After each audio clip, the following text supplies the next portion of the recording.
Caro fratello genetico, mentre scrivo penso solo all'immensa gratitudine che provo nei tuoi confronti.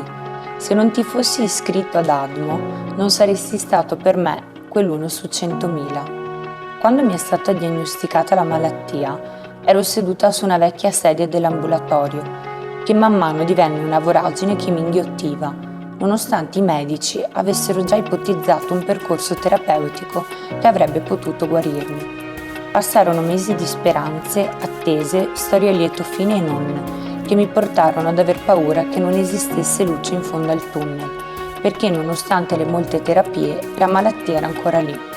Sei arrivato pian piano, una speranza da prima fiocca poi sempre più intensa. Con il tuo gesto non hai dato speranza di vita solo a me, ma anche alla mia famiglia e a tutte le persone che mi stanno vicine. Anche se so che non ti potrò mai abbracciare realmente, ti mando un abbraccio simbolico. Con tutta me stessa, Rihanna.